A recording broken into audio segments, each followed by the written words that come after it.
أبدا، وهو الذي يتوفاكم بالليل ويعلم ما جرحتم بالنهار ثم يبعثكم فيه ليقضى أجل مسمى ثم إليه مرجعكم ثم ينبئكم بما كنتم تعملون، وهو القاهر فوق عباده ويرسل عليكم حفظة حتى إذا جاء أحدكم الموت توفته رسلنا وهم لا يفرطون ثم ردوا إلى الله مولاهم الحق ألا له الحكم وهو أسرع الحاسبين. سمعني الصلاة على الحبيب المصطفى محمد. بلهم إن الدنيا واقفة، الدنيا عمرها ما تقف، الدنيا ماشية، كل يجري لأجل مسمى، كل ماشي.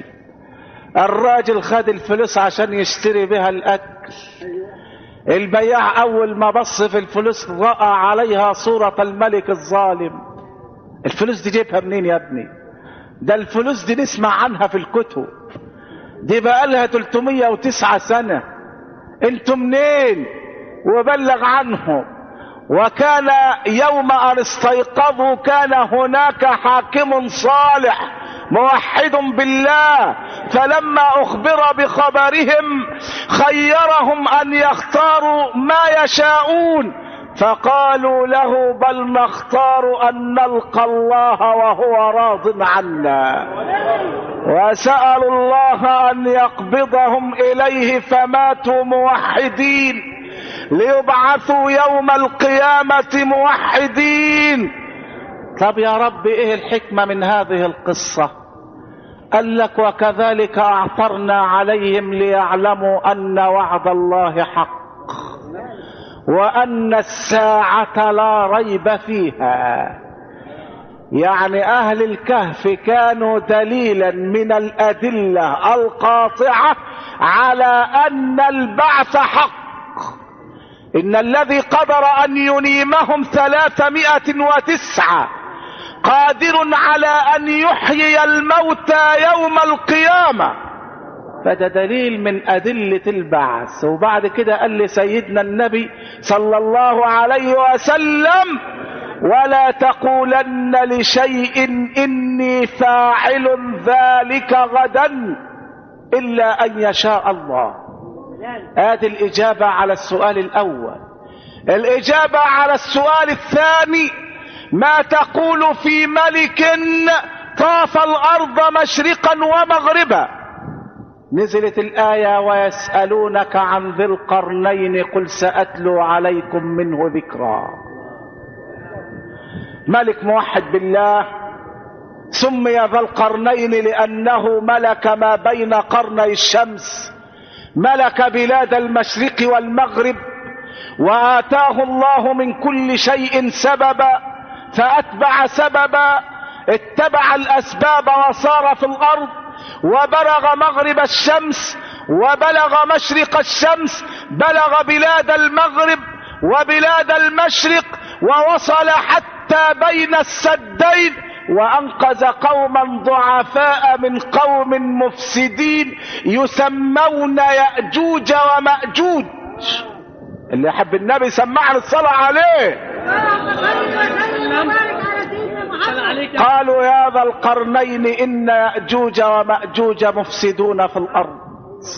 يأجوج ومأجوج دول قبيلتين أو جماعتين من الجماعات المفسدة اللي هم لا يعرفون العدل في الأرض وإنما يعرفون شريعة الغاب. القوي يأكل الضعيف، القوي ينهب الضعيف.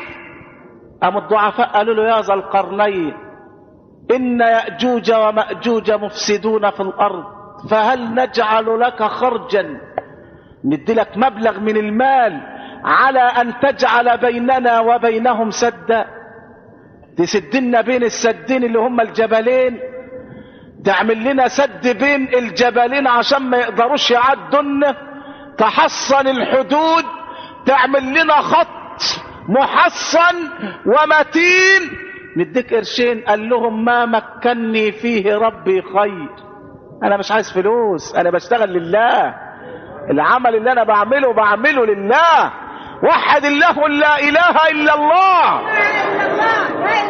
وسمعني الصلاة على الحبيب النبي. اللهم صل وسلم وبارك على سيدنا محمد. دايما الناس المصلحين لا يرضون بالاصلاح بديلا.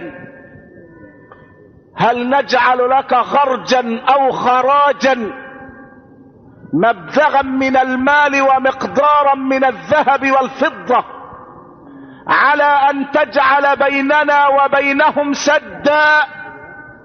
قال لهم ما مكنني فيه ربي خير. نفس موقف نبي الله سليمان، نفس سليمان قال هذا المكان.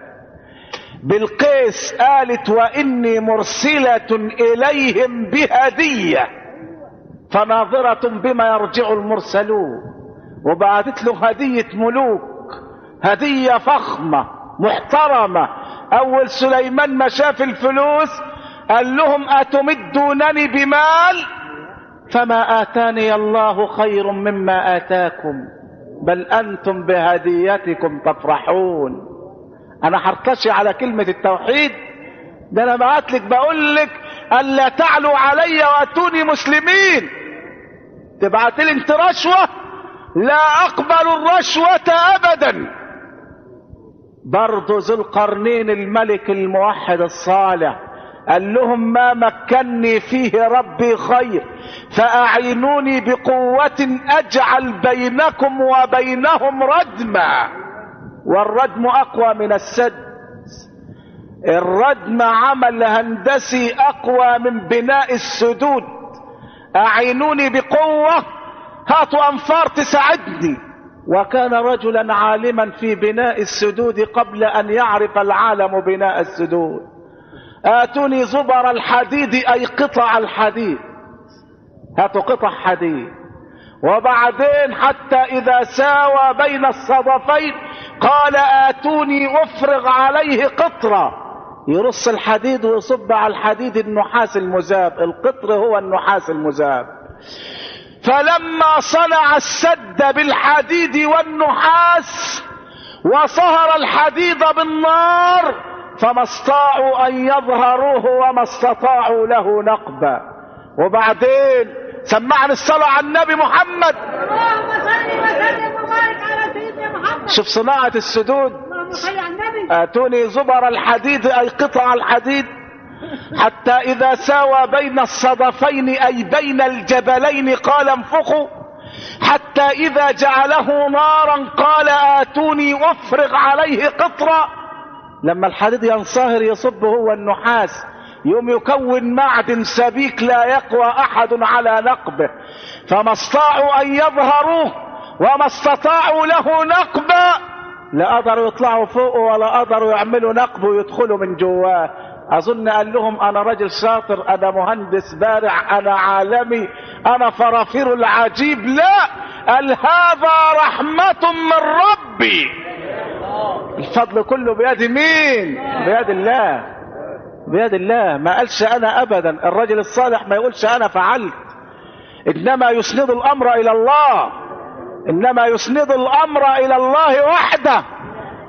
قال هذا رحمة من ربي فاذا جاء وعد ربي جعله دكاء وكان وعد ربي حقا. اذا جاء وعد ربي جعله دكاء. عندما يأذن الله بهدم هذا السد سيجعله دكاء وسيخرج يأجوج ومأجوج قبل قيام الساعة يعيثون في الأرض فسادا يأكلون أخضرها ويعتدون على أهلها عندما يعجل الله بموت الصالحين ويأخذهم إليه. ولذلك ربنا قال حتى إذا فتحت يأجوج ومأجوج وهم من كل حدب ينسلون أي يسرعون واقترب الوعد الحق. اللي يحب النبي محمد يسمعني الصلاة عليه. اللهم صل وسلم وبارك على سيدنا محمد. اللهم صل. واقترب الوعد الحق فإذا جاء وعد ربي جعله دكاء وكان وعد ربي حقا. وبناخد من هذه القصة أن القوي الصالح يجب أن يسخر قوته لنصرة الضعيف حتى يحميه من أهل الظلم.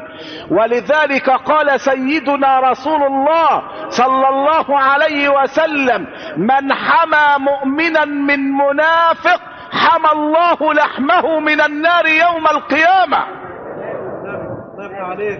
وكان وعد ربي حقا. طيب فضل السؤال الثالث. هم قالوا لهم اذا جاوب على الاسئله الثلاثه يبقى راجل بيشتغل من نفسه، اذا جاوب عن 2 والثالث قال ده بتاع ربنا يبقى نبي. السؤال الثالث: ما هي الروح يا محمد؟ نزل الوحي: ويسألونك عن الروح قل الروح من امر ربي وما اوتيتم من العلم الا قليلا. ومع ذلك الامتحان سليم والاجابة 100% بدرجة ممتاز مع مرتبة الشرف الاولى. ومع ذلك يجي الناس اللي سألوا هذا السؤال يروحوا للنبي اللي هو النضر بن الحارث سفير مكة الى يهود المدينة، يقول له: يا محمد لو كان هذا هو الحق من عند الله فليمطر علينا حجارة من السماء. شوف القلوب لما بتعمى عن ذكر الله. طب قول يا اخي: ان كان هذا هو الحق من عندك فاهدنا اليه. انما يروح يقول له: اقطع ذراعي لو كنت نبي. لما تقول يا رب لو كان ده حق اهدينا. راحوا قالوا للنبي: ان كان هذا هو الحق من عند الله فليمطر علينا ربك حجارة من السماء او يأتنا بعذاب أليم. وإذ قالوا: اللهم إن كان هذا هو الحق من عندك فأمطر علينا حجارة من السماء أو ائتنا بعذاب أليم. طب يا رب ما تنزل عليهم العذاب، خلوهم يغروا في داهية. قال لك: لا، ده فيه إكرام لواحد، وما كان الله ليعذبهم وأنت فيهم. انت يا محمد عشان خاطر عيونك يا محمد سمعتني الصلاة على حبيب الله. اسأل الله ان يرحمنا وينفعنا بشفاعته ويحشرنا على حوضه ويسقينا من يده الشريفة شربة ماء لا نظمأ بعدها ابدا. اقول قولي هذا واستغفر الله لي